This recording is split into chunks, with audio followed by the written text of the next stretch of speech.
Lady Gaga en actrice et Bradley Cooper en chanteur, qu'est-ce que ça vaut? Réponse tout de suite.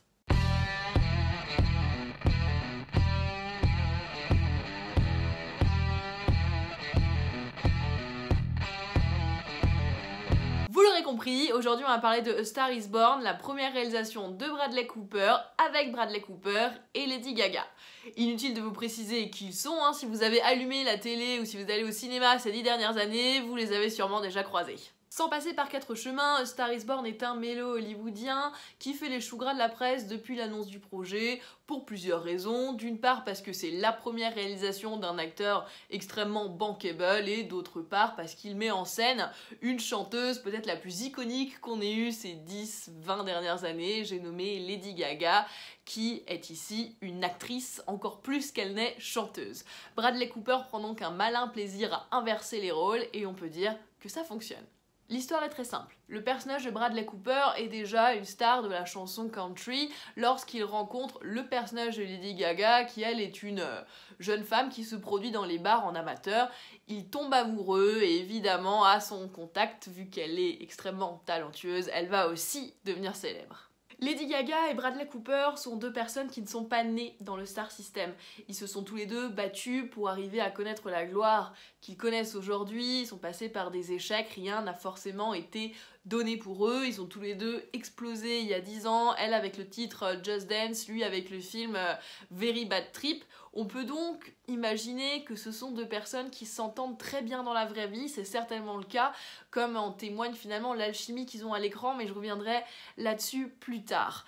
Avec ce petit background, on aurait pu s'imaginer que Star is Born allait être un film sur les coulisses du star system, sur qu'est-ce que ça fait d'être une célébrité, comment ça va te bousiller le cerveau, mais finalement Star is Born n'est rien d'autre qu'une love story à l'hollywoodienne, sur fond de chanson bien écrite. Au début du film, on est un petit peu perdu, on se demande un peu ce qu'on regarde, parce que bien sûr j'y suis allée en sachant vraiment très peu de choses, je crois que j'avais vu la bande-annonce qu'une seule fois, et donc je me demandais ce que j'étais en train de regarder, est-ce que ça allait être un film très musical, parce qu'au début il y a beaucoup de chansons, puis finalement après on ne revient pas vraiment là-dessus, c'est pas un film sur l'écriture musicale, est-ce que ça va être un film qui dénonce le star system? Pas vraiment non plus, finalement c'est une love story.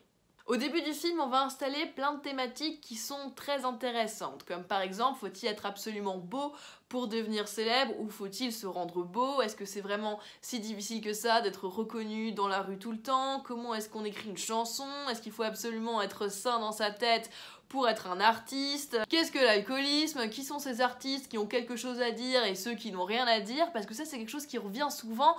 Bradley Cooper dit plusieurs fois à Lady Gaga, oui mais toi tu as quelque chose à dire, sans vraiment jamais qu'on sache ce que ce personnage a réellement à dire et qui elle est. Donc voilà, il y a vraiment plein de choses qui sont soulevées et qu'on effleure à peine et qui ne sont pas traitées dans le film parce que finalement, le cœur de l'histoire, c'est la relation entre nos deux personnages principaux et leur qualité d'artiste, on va dire, n'arrive finalement qu'au second plan.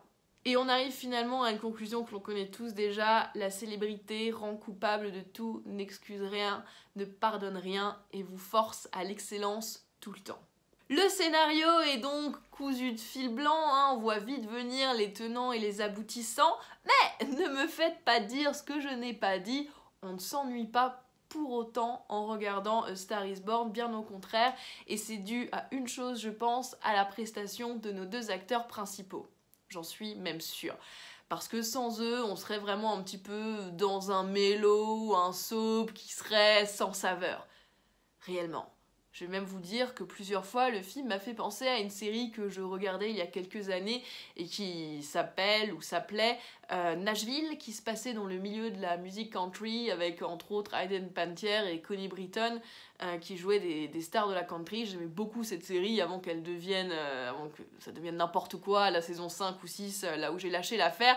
Mais voilà, plusieurs fois, le film m'a fait penser à ça parce qu'il y a ces chansons, parce que les décors, parce que la manière de filmer me rappelait cette série. Mais ne tournons pas autour du pot, la vraie force de A Star is Born, c'est la prestation de Lady Gaga et de Bradley Cooper, parce qu'ils sont tous les deux très convaincants et surtout, on croit vraiment à leur couple, ça fonctionne.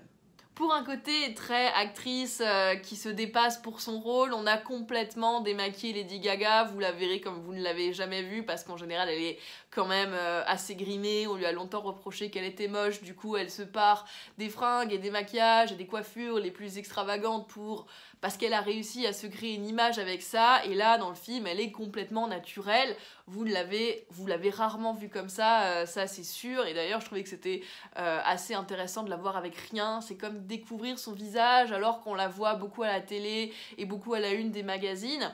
Et quant à lui, Bradley Cooper arrive avec un vrai accent du sud et une peau tannée de cow-boy à réellement s'éloigner des autres rôles qu'on lui a connus, et je l'ai aussi trouvé, je trouvais qu'il excellait aussi vraiment dans ce rôle. Enfin voilà, il y a quelque chose d'extrêmement crédible, d'extrêmement fragile qui se dégage de ce personnage, et quant à Lady Gaga, elle offre une prestation qui est vraiment délicate, nuancée, et quand ils sont ensemble dans des scènes, on y croit réellement, il y a quelque chose qui se dégage. Je suis certaine que ce sont deux personnes qui doivent vraiment très très bien s'entendre dans la vie parce que ça fonctionne à l'écran. On peut d'ores et déjà parier sur les prochaines nominations aux Oscars. En général, l'Académie Hollywood raffole de ce genre de film. Et on peut très bien imaginer qu'on honore la chanteuse Lady Gaga en meilleure actrice de l'année prochaine. C'est possible. Grâce donc à cette alchimie du couple à l'écran, le film regorge d'une certaine émotion. Attention, ça va vous tirer la larmichette. Et j'avoue que je me suis fait cueillir comme une bleue. J'ai limite un petit peu honte. La dose émotionnelle a fonctionné sur moi. Hein. Je suis donc ce genre de personne qui ne ressent absolument rien devant le climax et qui va être émue devant Star is Born. Oui, c'est moi, je vous le dis clairement. Hein. Ne me jugez pas, de toute façon, si vous le faites, je m'en fous. C'est comme pour les autres films, hein. On peut se prendre ça en pleine face et ça peut fonctionner sur nous, comme on peut très bien passer à côté du film et le trouver complètement gnangnan chiant. C'est tout à fait possible. Je vous dis juste que sur moi, sur ce coup-là, ça a marché.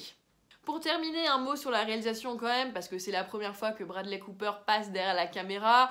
On le sait, il l'a dit plusieurs fois, c'est un acteur qui n'a pas seulement envie de rester acteur, il a envie d'explorer un petit peu tous les domaines de la création cinématographique. Mais faut avouer que dans A Star is Born, la réalisation est autrement plus classique. À ce niveau-là aussi, Star is Born m'a fait penser aux épisodes de la série Nashville. Il y avait beaucoup de choses sur notamment les scènes en scène, sur les éclairages de ces scènes-là, sur la façon de filmer les chanteurs sur scène qui étaient réminiscents de cette série. Il y a même des décors qui m'ont fait penser à ça. Enfin voilà, peut-être que je me trompe sur d'où vient l'inspiration, mais moi, ça m'a fait penser à ça. Voilà, tout simplement. C'est classique. Il n'y a pas grand-chose à souligner de cette réalisation. Si, peut-être que... Ce qui m'a frappé, c'est qu'il y a plusieurs moments, il filme quand même Lady Gaga de très près. Il a tendance à focuser vraiment sur les visages de ses protagonistes, peut-être justement pour induire l'émotion. Vous l'aurez compris, A Star is Born, c'est un petit peu un film de midinette qui se revendique. Hein. Vous allez le voir plutôt pour le côté romance que le côté musical, parce que finalement, on s'intéressera pas tant que ça à la création musicale, ou sur le star system en général, c'est plutôt un prétexte pour parler d'une histoire d'amour hors du commun, celle que nous, nos deux protagonistes, voilà. Donc allez-y en toute connaissance de cause. Ça peut être pris comme un film un peu gnang, bon c'est un film émotionnel, ça marche ou ça marche pas sur vous. Sur moi, ça a eu son petit effet, voilà, donc n'hésitez pas à me dire dans les commentaires si vous comptez aller voir A Star is Born, si vous l'avez vu, ce que vous avez ressenti en regardant, ce que vous avez pensé des prestations de Lady Gaga et Bradley Cooper. Donc on se répond dans les commentaires, abonnez-vous à cette chaîne si vous ne l'avez pas encore fait, vous pouvez aussi liker cette vidéo, me suivre sur mes pages Facebook et Twitter, et sur ce je vous dis à très bientôt pour une nouvelle vidéo.